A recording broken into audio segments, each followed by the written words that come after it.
we actually believed in our naivete that by opening up China to Western markets, that we would somehow cause the Communist Party to collapse, and that China would emerge as this wonderful pro-Western democracy that would feed the global economy in favor of the West.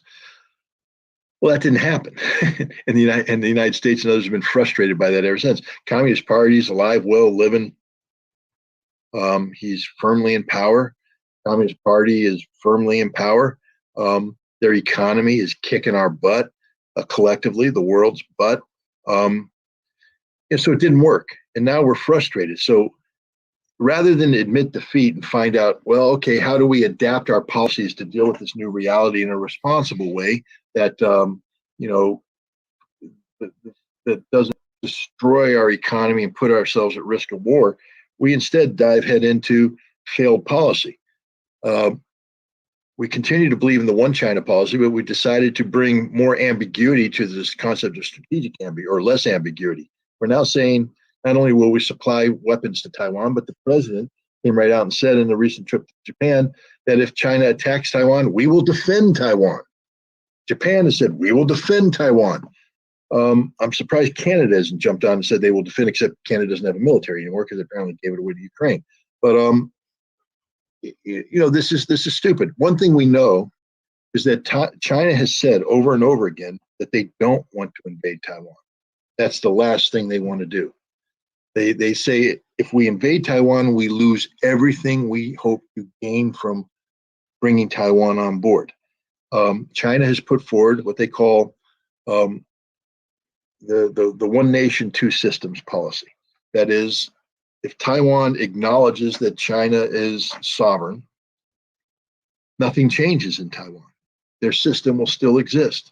Their people will still live their lives the way they live. That's a good deal, especially when we're dealing with the reality that the world says that's what we want. The United Nations has said that's what we bet, one China policy. Nancy Pelosi's trip did nothing but kick sand in the face of China's one China policy. She went over there expressly to build up the notion of Taiwanese independence. Now, she didn't come out right out and say that, but she talks about a strong, vibrant democracy that is independent of China.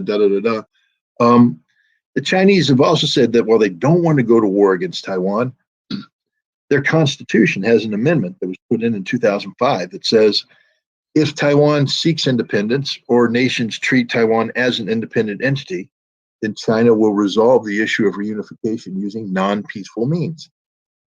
That sort of means war. So what Pelosi did by going there is force China to ratchet up its posture vis-a-vis Taiwan.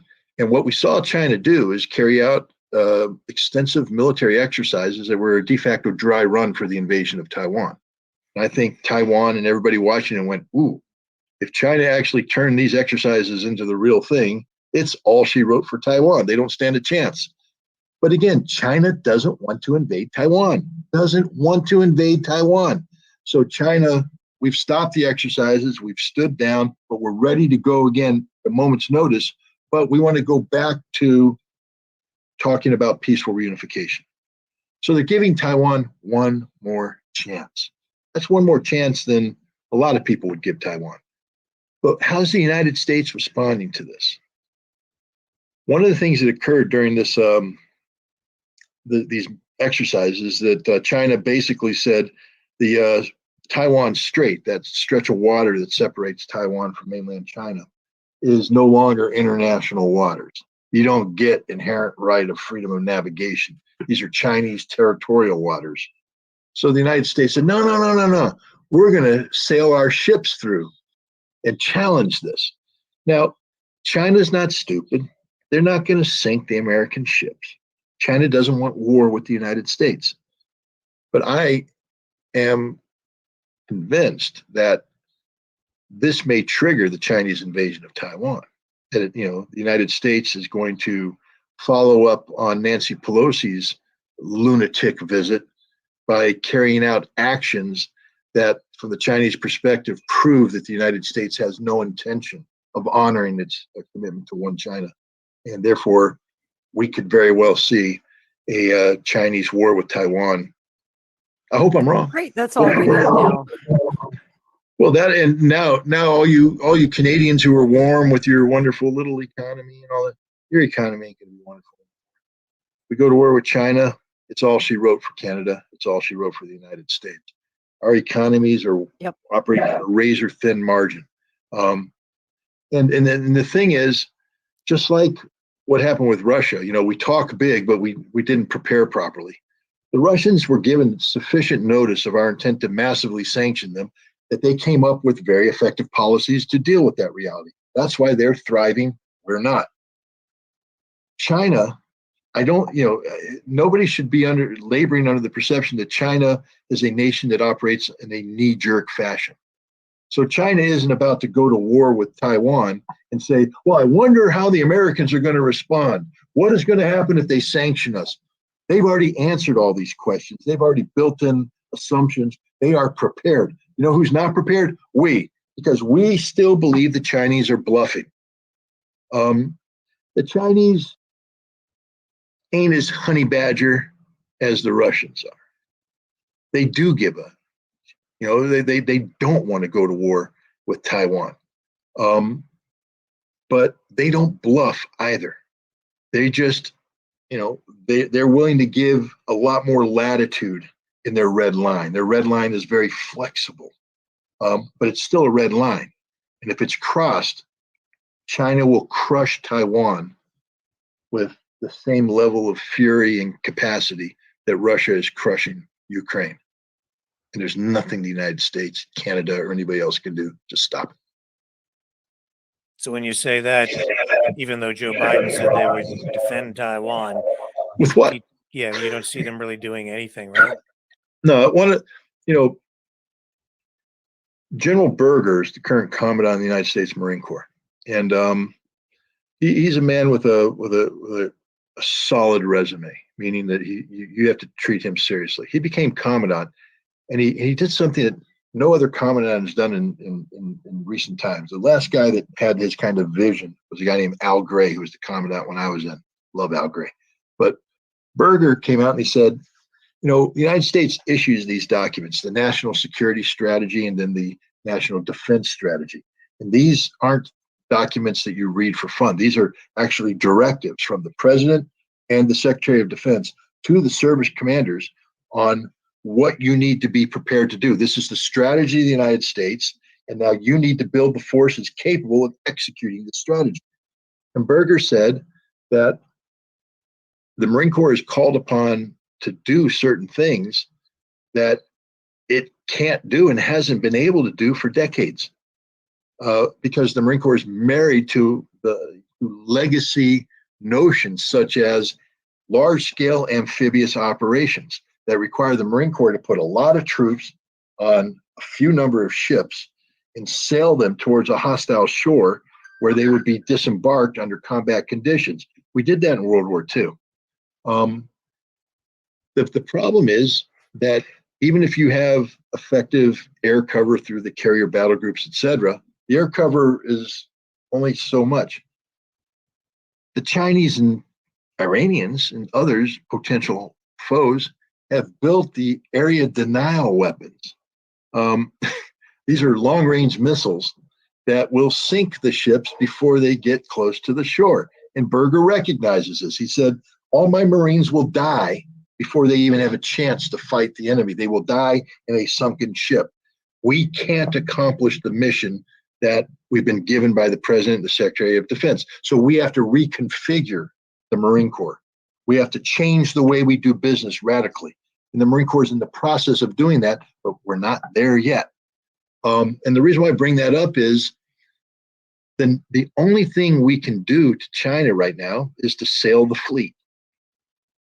And as General Berger has pointed out, the fleet will die if it gets close to Chinese shores. The fleet is based upon an old way of waging war. It's a legacy concept that is no longer militarily viable against an enemy like China, who has accrued thousands of missiles that were built from scratch to sink American ships. It's not like the Chinese are saying, oh, let's find a weapon and adapt it. They took a look at how America operates and they say, here's the weapon to defeat that capability. And so the only thing we got is the ability to sail a fleet towards Taiwan. That fleet will be sunk if the Chinese want to sink it. There's no escaping that. We've been running war games. We, the United States, have been running war games about this for the past years, several years. We lose every time. There's nothing that can be done to change that outcome. Nothing. And it's only getting worse because China's building better missiles with more advanced warheads, hypersonic warheads. It's all she wrote. Then what? We're going to have our air power go in? Well, first of all, we have to acknowledge that all the aircraft carriers are going to be sunk. So there will be no naval air arm. So now the Air Force is going to come in from where? And we saw when Pelosi had her aircraft that the Air Force was going to fly out to escort her. They flew 8 fighters and 5 tankers because guess what? Fighter planes use a lot of gas. And as they fly further away from their base, they need more gas. So the tanker has to come. So they're married to a tanker. Tanker ain't high-speed maneuverability. Tanker sort of hovers in one place and you fuel. That's a target right there. The Chinese know it. They'll shoot down the tankers. Our fighters need AWACS, airborne warning and control aircraft. Chinese know that. They'll shoot that down too. So let's just say that our planes actually make it towards China. Do you know how much fuel you expend when you engage in modern air-to-air combat? When you're hooking and jabbing and doing all this kind of stuff, you're hitting afterburners. Watch the movie Maverick, man. They run out of fuel quick. Hey, Hollywood. But my point is that our planes are going to get out there and they're going to be able to make 1 or 2 moves, and then they got to go home, get gas. Whereas the Chinese are right at home. They just filled up. They're there. They're able to do whatever they want for as long as they want. Military math. Remember, I talked about military math. When you do all this stuff that goes into sustained air campaigns, we cannot run a sustained air campaign against China. China will beat us every single day of the week. Now we come down to ground war. We don't have a treaty relationship with Taiwan, which means we don't have an operation plan in place to bring American forces to Taiwan. Now, normally, we would like to have pre-positioned equipment like we do in Europe. These giant facilities like the one in Poland where we have an army brigade. It costs billions of dollars to build it, air-conditioned, temperature-controlled facilities where these tanks are in there and people maintain them all the time. And then if we want to, we can fly over the personnel who will then marry up with this equipment and take it out and go to war. Without thinking that the Russians know this too. And so as the troops are flying in, what are the Russians going to be doing? Just blowing up the warehouses. So there won't be any equipment to be married up in. It's a stupid old legacy way of waging war. It's something that we did in the 70s, the 80s, and the 90s. It's no longer viable today, but we don't even have that in place. All the troops we have they're earmarked for the Pacific are going to Korea, South Korea, in case there's a war with North Korea. 400,000 troops, take 9 months to get them there. How are we going to divert them now to Taiwan? With what? Ships? We're back to the same thing. All the troops on the ships, but we also have to put their equipment on the ships because there's no equipment in Taiwan. And as they approach the shores of Taiwan, they get sunk. We got nothing. Joe Biden needs to learn to shut up. Remember that speech I gave in Texas? The whole premise of the speech is that his mouth is writing checks that the American body can't cash. It's a line again from Top Gun. But that's exactly what he did when he said, we're going to defend Taiwan. With what, Joe? You got nothing. Ask General Miley. He will be honest with you. He would tell you, we got nothing, Joe. We got nothing but nukes. That's all we got. What are we doing here? It's just so boneheaded. What a way to start World War III. And over what? We're going to go to the defense of a nation that we acknowledge is China. I mean, our official policy says Taiwan is China. So why are we going to war? For what? I mean, nothing we do makes sense anymore. Look, if I were advising the president of the United States, and I'll say this straight up, because China is the key. I mean, Russia is winning the war in Ukraine, but Russia still has some vulnerabilities. And one of the main vulnerabilities is that Russia's long-term economic viability, once divorced from the West, is totally dependent upon its relationship with China. Totally dependent. China right now is in a difficult position because it's committed to support Russia and it will continue to support Russia, but its economic health is very much continues to be interlinked with the West. So if I were advising the president, I would say the following. Send a delegation to Japan, not Taiwan, Japan. Have the Taiwanese fly to Japan. Why?